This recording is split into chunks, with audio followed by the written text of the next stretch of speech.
छात्र छात्राओं, आज हम अपने बीए पार्ट सेकंड के फर्स्ट पेपर मध्यकालीन भारत के इतिहास के अंतर्गत अकबर के बारे में बात करेंगे।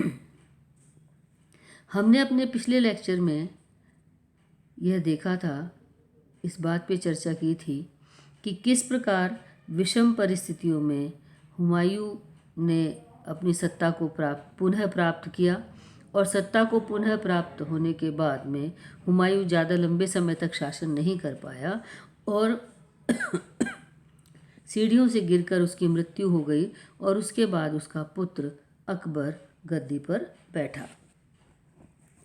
जिस समय अकबर गद्दी पर बैठा उस समय की भारत की स्थिति बहुत ही अराजक थी या अनिश्चितता की थी।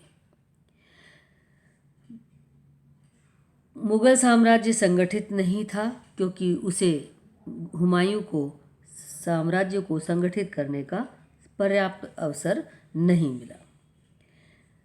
हुमायूं ने हालांकि सिकंदर सूर को परास्त कर दिया था, किंतु उसकी शक्ति को वो पूर्णतः कुचल नहीं पाया था और वह बहुत समय तक पंजाब में फरार रहा और अपने आप को दिल्ली और पंजाब का बादशाह उसने घोषित कर रखा था।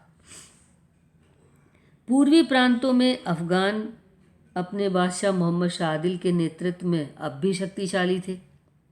आदिल के मंत्री हेमू के पास में एक बड़ी भारी सेना थी और वह अकबर को उसके पिता के राज्य से को प्राप्त न करने के लिए कृत संकल्प था, यानी कि दिल्ली का जो राज्य था वो अकबर को देना नहीं चाहता था। राजपूत राजा भी पर्याप्त रूप से बलवान थे और अपने किलों में डटे हुए वो अकबर के लिए बड़े ही दुर्ग शत्रु बने हुए थे, जिनमें मेवाड़, जैसलमेर, बूंदी और जोधपुर के राजा प्रमुख थे। राजपूत राजाओं ने हुमायूं के काल में ही अपनी शक्ति बढ़ा ली थी और इतनी अधिक शक्ति बढ़ा ली थी कि वे मुगलों के साथ युद्ध करने के बारे में सोच रहे थे। मालवा और गुजरात के राज्य स्वतंत्र हो गए थे और वहाँ पर उन्होंने स्वतंत्र शासक के रूप में कार्य करना प्रारंभ कर दिया था। काबुल पर उस समय अकबर के भाई मिर्ज़ा हाकिम का अधिकार था और वह भी एक स्वतंत्र शासक के रूप में राज्य कर रहा था और भारत के साम्राज्य को हथियाने की उसकी महत्वाकांक्षा थी। सिंध और मुल्तान दोनों ही स्वतंत्र थे और दिल्ली के शासक के प्रति उनकी कोई स्वामी भक्ति नहीं थी। इसी तरह से कश्मीर भी एक स्वतंत्र मुस्लिम शासन बन चुका था। गोंडवाना राज्य में रानी दुर्गावती अपने अल्पवयस्क पुत्र के नाम पर शासन कर रही थी। अहमदनगर, बीजापुर, बीदर, बरार, खानदेश भी उस समय पूर्ण स्वतंत्र राज्य थे और उनकी दिल्ली के सुल्तानों के प्रति कोई स्वामी भक्ति नहीं थी। विजयनगर का साम्राज्य भी उस समय अपना विस्तार कर रहा था। अरब सागर और फारस की खाड़ी में पुर्तगाली बड़े शक्तिशाली थे। उन्होंने भारत के पश्चिमी घाट पर अपना प्रभुत्व जमा रखा था और गोवा, दमन और दीव पर इनका अधिकार स्थापित था। हालांकि मुगल काल में बादशाह की सर्वोच्च सत्ता थी, किंतु अभी वो वास्तविक रूप से उनकी सत्ता विस्तृत नहीं थी। उनका एक सहायक वजीर या प्रधानमंत्री होता था जिसका महत्व उसके व्यक्तित्व पर निर्भर करता था। कई बार वो एक तरीके से छोटे बादशाह के रूप में कार्य किया करता था और जो राज्य था उसके जो विभिन्न प्रांत थे उन विभिन्न प्रांतों में सरदारों का शासन था और बादशाह और सुल्तान उनका मुख्य अधिपति मात्र ही होता था। प्रांतों के घरेलू मामलों में बादशाह हस्तक्षेप नहीं करता था। प्रांत का जो प्रत्येक राज्यपाल था वो उसकी अपनी निजी सेना होती थी और बादशाह इन सरदारों की स्वयं की भर्ती की हुई सेना पर निर्भर करता था। आर्थिक स्थिति बहुत शोचनीय थी। इस समय अकाल बुरी तरह से फैला हुआ था विशेषकर दिल्ली और आगरा में बुरी तरह से अकाल पड़ा हुआ था और यहाँ हजारों लोग प्रतिदिन भूखे मर रहे थे। एक तरीके से ये कहा जा सकता है कि राजधानी बुरी तरह से तहस नहस हो चुकी थी।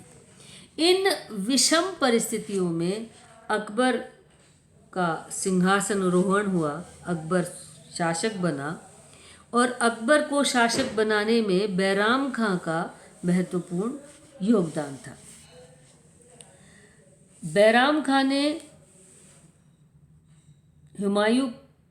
हेमू को पानीपत के द्वितीय युद्ध में पराजित किया और दिल्ली की गद्दी को दिलाने में बैराम खां ने अकबर के लिए महत्वपूर्ण भूमिका निर्वाहित की। इस तरीके से जो बैराम खां था, क्योंकि अकबर उस समय 13 साल का छोटा बच्चा ही था, ज़्यादा बड़ा नहीं था, इसलिए बैराम खां के द्वारा जो सहयोग दिया गया, बैराम खां ने जो उसके लिए राज्य को हेमू के हाथों से जीता और सिकंदर सूरी को पराजित करके पंजाब और दिल्ली पर जो अधिकार स्थापित किया, उसके कारण बैराम खां का प्रभाव अकबर के जीवन पर बहुत ज़्यादा पड़ गया था। बैराम खां जो कि एक शिया मुसलमान था, हुमायूं और अकबर के प्रति बहुत ही स्वामी भक्त था, उसने अकबर को शासक बनाने में महत्वपूर्ण भूमिका निभाई और 4 वर्ष तक बैराम खां अकबर का संरक्षक बना रहा। इस काल में बैराम खां ने अकबर की बहुत ही निष्ठापूर्ण तरीके से सेवा की और उसने मुगल साम्राज्य को पुनर्स्थापित करने में, काम चलाऊ सरकार की स्थापना करने में, नए क्षेत्रों को जीतने में महत्वपूर्ण भूमिका निभाई। और इन सब चीज़ों से अकबर को प्रशासनिक प्रशिक्षण प्राप्त हुआ और इसी के बाद जब वो वयस्क हुआ तो राज्य संचालन का कार्य वो अपने हाथों में लेने के लिए सक्षम हुआ। 1556 से 1560 के जो वर्ष हैं, उनमें जो मुगलों को सफलताएं प्राप्त हुई, उन सफलताओं का मुख्य श्रेय बैराम खां को जाता है। पंजाब में सिकंदर सूर को पराजित करने के पीछे बैराम खां, पीर मोहम्मद को पराजित करने में बैराम खां, अजमेर पर मुगलों का अधिकार स्थापित करने में बैराम खां। इस तरीके से हम ये कह सकते हैं कि बैराम खां के संरक्षण काल में ही मुगल सत्ता काबुल से जौनपुर तक और उत्तर पंजाब की पहाड़ियों से अजमेर तक स्थापित हो गई थी। किंतु 1560 के बाद बैराम खां का पतन हुआ और अकबर ने शासन अपने हाथों में ले लिया।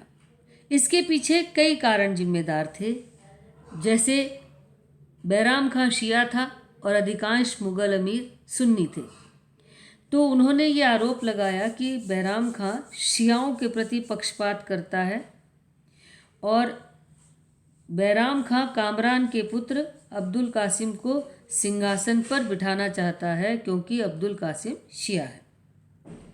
इसी तरीके से अतका खैल का विरोध भी बैराम खां के पतन का कारण था।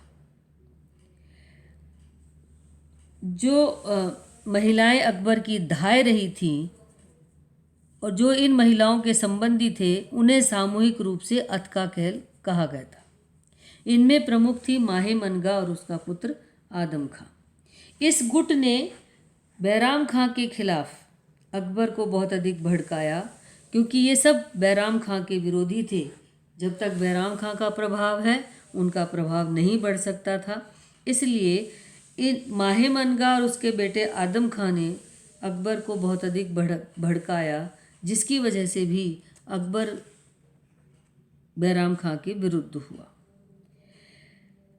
बैराम खां के जो सत्ता पर पकड़ थी और वो सत्ता पर अपना नियंत्रण रखना चाहता था, अकबर जब वयस्क हुआ तो वह उसमें भी असंतोष हुआ और वह अपने हाथ में सत्ता लेना चाहता था, जबकि बैराम खां इस सत्ता को छोड़ना नहीं चाहता था। इसके अतिरिक्त बैराम खां के कई ऐसे काम थे जिसकी वजह से अकबर नाराज था, क्योंकि अकबर को खर्चे के लिए जो पैसा मिलता था वो बैराम खां की स्वीकृति से ही मिलता था, जिसकी वजह से अकबर उससे नाराज था। बैराम खां के पतन का जो तात्कालिक कारण था वह था पीर मोहम्मद को सूबेदारी के पद से हटाकर एक ईरानी शिया को उस पद पर नियुक्त करने का। अकबर ने दिल्ली से आदेश भेजकर बैराम खां को उसके पद से हटा दिया और उसके बाद उसे यह एक संदेश भेजा कि उसकी सेवा करते करते बहुत समय हो गया है, अब बैराम खां की उम्र हो गई है और बैराम खां की इच्छा है कि वह मक्का जाकर के हज करे। तो अब अकबर अपना शासन अपने हाथ में ले लेता है और बैराम खां को मक्का हज की यात्रा जाने की इजाज़त देता है। बैराम खां मक्का जाने लगा। अकबर ने उसकी जाने की व्यवस्था कर दी, लेकिन जब वह गुजरात के पाटन में था तब एक अफ़गान दल ने उस पर आक्रमण किया और उसे मार दिया। अकबर ने, हालांकि कुछ इतिहासकार यह भी आरोप लगाते हैं कि बैराम खां को मरवाने में अकबर का योगदान था, पर अकबर ने बैराम खां के परिवार को दिल्ली बुला लिया और उसके पुत्र अब्दुल रहीम को खाने खाना की उपाधि देकर 1584 में अपने दरबार में रख लिया। इस तरीके से अकबर बैराम खां के प्रभुत्व से, बैराम खां के प्रभाव से मुक्त हुआ।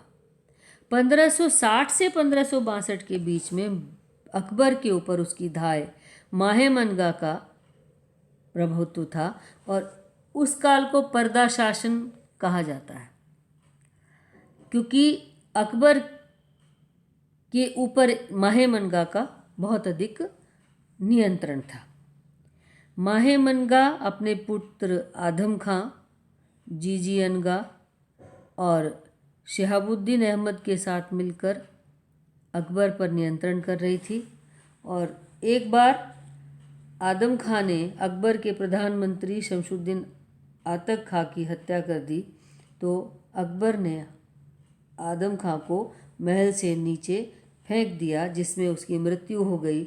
और फिर उसके बाद माहेमनगा के प्रभाव से भी अकबर मुक्त हो गया और हम ये देखते हैं कि 1562 के बाद ही अकबर ने मुख्यतः अपना शासन करना प्रारंभ किया। अकबर का जो शासन था उस शासन में हमने अभी पहले बात की थी कि किस तरीके से उस समय की परिस्थितियां अकबर के प्रतिकूल थीं।